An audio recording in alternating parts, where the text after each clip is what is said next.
अस्सलाम वालेकुम दोस्तों, अपनी नेक्स्ट वीडियो के साथ आपको वेलकम करता हूं अपने इस चैनल में। उम्मीद है सब खैरियत से होंगे। तो चलते हैं आज की अपनी अहम न्यूज और इन्फॉर्मेशन की जानब। सबसे पहले तो दोस्तों बात करेंगे कि नई अपडेट की, जो कि स्पेन इमिग्रेशन कानून के लिहाज से एक नई अपडेट है और बहुत अच्छी अपडेट है। टेक्निकली आपको मैं डिटेल के साथ बताऊंगा इस वीडियो की पहली न्यूज में। उसके बाद इंग्लैंड की वापसी पर यूरोपीय ममालिक में नाराजगी। क्या इंग्लैंड दोबारा रीज्वाइन कर सकेगा यूरोपीय यूनियन को?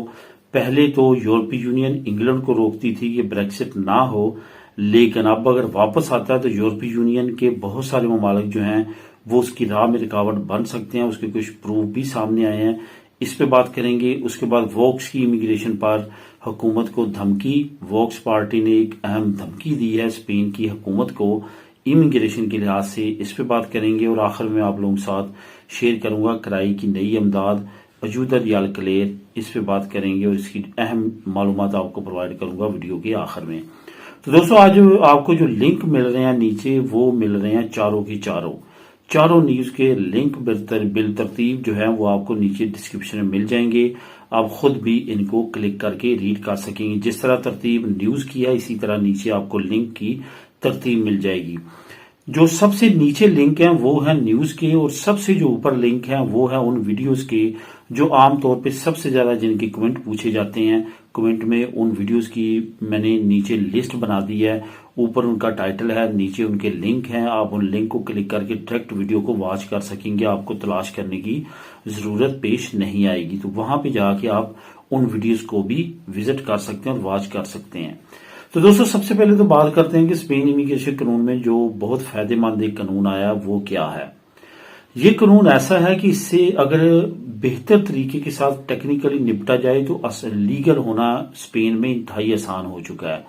असल में ये कानून में क्या नई अपडेट है, आपको पता है कि अरागो लिबराल में आसानी की गई थी जो अजील वगैरह अप्लाई करने वाले हैं स्पेन में, उनके लिए, जो असाइलम अप्लाई करने वाले हैं उनके लिए। जब तक उनके पास रेड कार्ड होता है उस वक्त तक वो जो है वो लीगली, आपको पता, बिजनेस भी कर सकते हैं, काम भी कर सकते हैं। उसके बाद अचानक सुप्रीम कोर्ट का एक आर्डर आया और उसको मुअत्तल कर दिया गया, उस अरागो लिबराल के कानून को।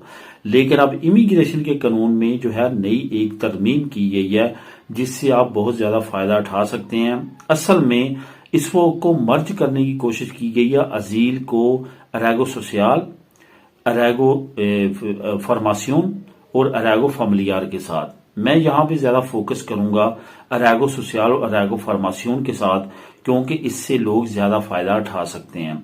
अरागो फैमिलियार में तो फिर ही आप फायदा उठा सकते हैं अगर आपका फैमिली मेंबर इधर ऑलरेडी लीगल हो और उसके बाद अच्छा स्टेटस हो, तो वही आपको, अदरवाइज आप उसके लिए एलिजिबल नहीं होते। लेकिन ये जो दो कैटेगरीज है जिसमें अरागो सोशल और अरागो फॉर्मासियोन है, इसमें आप फाल कर सकते हैं और इससे फायदा उठा सकते हैं। किस तरह से, थोड़ा सा मैं टेक्निकली बताता हूं। वैसे लिंक नंबर 1 जो नीचे मैं दिया है वो भी आप क्लिक करेंगे तो वहां पे भी तमाम डिटेल आपको मिल जाएगी, लेकिन मैं अपनी अल्फाज में आपको बताता हूं।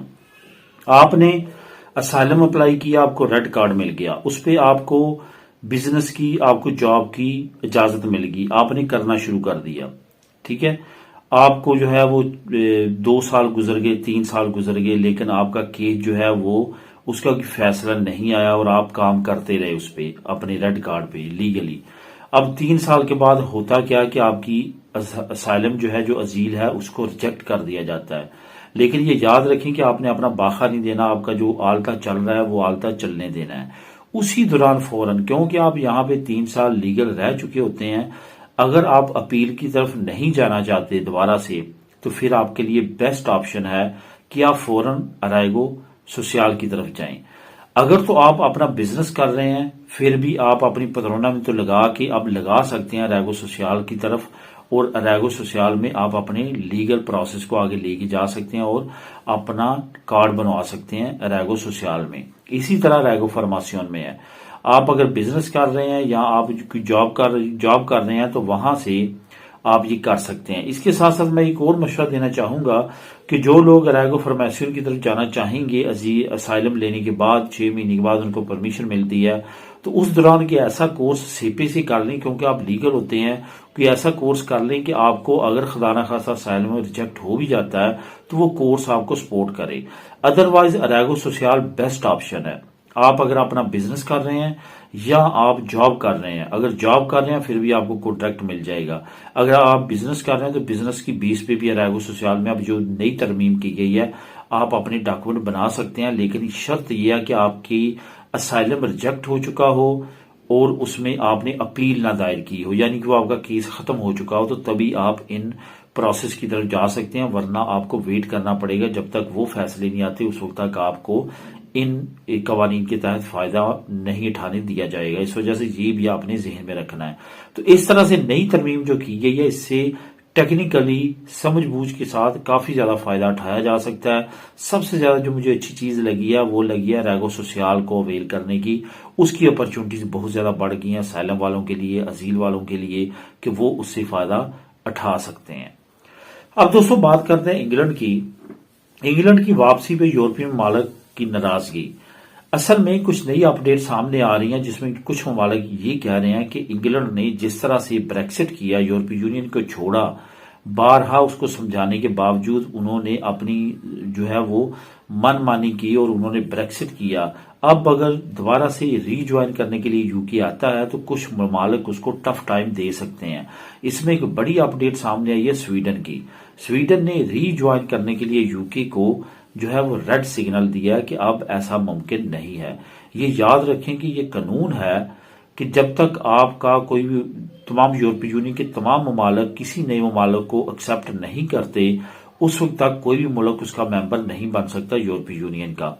यही सबसे बड़ी रुकावट तुर्की में है, क्योंकि तुर्की में जब भी वो इनपुट करता अपना केस तो ग्रीस जो है जिसके साथ उसकी जमीनी लड़ाइयां कई हो चुकी हैं और काफी मसले मसाइल साइप्रस जजीरे की वजह से भी हैं, तो वो हमेशा वीटो कर देता है। इसी तरह से अब अगर इंग्लैंड आना चाहता भी है इस तरफ तो उसको क्या करना होगा, उसको तमाम ममालिक को मनाना होगा कि मैं वापस रीज्वाइन करना चाहता हूं, और ये प्रोसेस भी काफी लेंथी होगा। सेम लाइक इसी तरह जैसे नया मुल्क दोबारा यूरोपीय यूनियन का मेंबर बनता है उसी तरह से फाइल इनपुट करना होगी, उसका प्रोसेस होगा, साल गुजरेंगे, उसके बाद वो दोबारा से रीज्वाइन कर सकेगा। स्वीडन ने उनके बहुत सारी शहरियों की रेजिडेंसियां भी कैंसिल कर दी हैं, रिजेक्ट कर दी हैं, यानी कि वो इंग्लैंड को एक सबक के तौर पर जो है वो सामने लेके चल रहा है ताकि उसको सबक सिखाया जाए या क्या भी उसके पीछे स्टोरी है। लेकिन स्वीडन की तरफ से रीज्वाइनिंग पे काफी मुश्किलात आ सकती हैं। ये तो अभी एक मुल्क सामने आया, मजीद ममालिक भी सामने आ सकते हैं जो कि अब यूके को शायद एक्सेप्ट ना करें वापस रीज्वाइनिंग के लिए। इसमें अहम किरदार हमेशा ब्रसेल्स अदा करता है। जो उनके प्रेसिडेंट होते हैं वो मुस्लिम ममालिक का दौरा करते हैं, उनको मनाते हैं और उसके बाद एक जो है वो फिजा कायम होती है कि दोबारा से रिज्वाइन किया जाए। लेकिन फिलहाल इंग्लैंड के लिए हालात ना उसके लिए फाइनेंशियली तौर पे वहां पे बेहतर हैं और ना ही यूरोपीय यूनियन में बेहतर है। इंग्लैंड में लाखों लोग जो हैं एक साल के अंदर अंदर यूके को छोड़ चुके हैं और वो यूरोपीय यूनियन में आके रेजिडेंसी अप्लाई कर रहे हैं, जो कि बहुत ममालिक उनकी रेजिडेंसीज को रिजेक्ट कर रहे हैं, जिसमें स्वीडन सरफहरिस्त है। अब दोस्तों बात करते हैं वोक्स की। वोक्स पार्टी आपको पता है कि कोई भी मौका हाथ से नहीं जाने देती जो इमिग्रेशन के मुखालफ होता है। स्पेन में जब भी कोई नया कानून बनना होता है या कोई भी नई अपडेट आती है तो वो पेश होते हैं। 33 वोट के साथ उन्होंने पहले इमिग्रेशन लॉ को रिजेक्ट किया। अब उन्होंने नई धमकी दिया। उन्होंने कहा जिन जिन टाउन्स में हमारी हुकूमत है वहां पे हम इलीगल इमिग्रेंट्स को जो है वो बर्दाश्त नहीं करेंगे। मतलब ये कि उनकी पदरोना मिनतों या इस तरह के और जो राइट्स हैं उनमें उनको बिल्कुल भी सहूलत प्रोवाइड नहीं की जाएगी। ये याद रखें कि कैटलोनिया में बार्सिलोना का एक एरिया रिपोयत वहां पे ऑलरेडी एक मरतबा ये बड़ा मसला बन चुका है। उन्होंने वहां पे इलीगल इमिग्रेंट्स की जो है वो पदरोना मिनतों बंद कर दी थी। उसके बाद यूरोपीय यूनियन का एक ह्यूमन राइट्स कमीशन है और जो रेसिज्म को भी चेक करता है, उन्होंने एक्शन लिया और उस पर बातचीत की और उन्होंने एक्शन लेते हुए उनको बाज रहने का कहा। और अब दोबारा से रुपयत में 15 मिनटों तो शुरू हो चुकी है, लेकिन उस तरह से सहूलतें इलीगल इमिग्रेंट्स के लिए नहीं है जिस तरह दूसरे टाउन हॉल्स में या मिनटों में है। स्पेशली इमिग्रेंट्स को वहां पे टारगेट किया जाता है।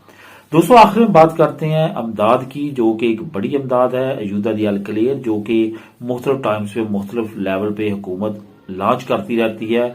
अयूदा दी खोबनेस जिस पे हम ऑलरेडी कई मरतबा बात कर चुके हैं, दोबारा से अनाउंस कर दी गई है। अब आप दोबारा से इसको अप्लाई कर सकेंगे। ये मैक्सिमम आप 600 यूरो ले सकते हैं, कम से कम 250 यूरो ले सकते हैं और ये किराए की नोयत से और आपकी फाइनेंशियली कंडीशन के मुताबिक आपको ये इमदाद दी जाएगी। काफी अहम इमदाद है, इससे फायदा उठाएं। इसकी मजीद डिटेल के लिए नीचे जो है आपको एक लिंक मैं प्रोवाइड कर रहा हूं, लिंक नंबर 4 उसको क्लिक करेंगे तो आप खुद भी तमाम डिटेल को वहां पे हासिल कर सकेंगे। वहां पे एक और बहुत अहम चीज है जो मैं आप लोगों को बताता चलूं कि जैसे आप इस लिंक के एंड पे जाएंगे, जिस प्रोविंस से आप तल्लक रखते हैं वहां पे उस प्रोविंस का ऑफिस सामने आ जाएगा, वहां पे आपने क्लिक करना है। फॉर एग्जाम्पल आप कतलूनिया में हैं तो प्रोविंस कतलूनिया पे क्लिक करेंगे, वहां पे ऑफिस आ जाएंगे जहां जहां आप वो इमदाद अप्लाई कर सकते हैं। तो आप उस लिंक को भी यूज करके मजीद डिटेल वहां पे जान सकते हैं। तो दोस्तों ये थी आज की अहम न्यूज। मिलेंगे नेक्स्ट वीडियो में नई अपडेट्स के साथ। अल्लाह हाफिज।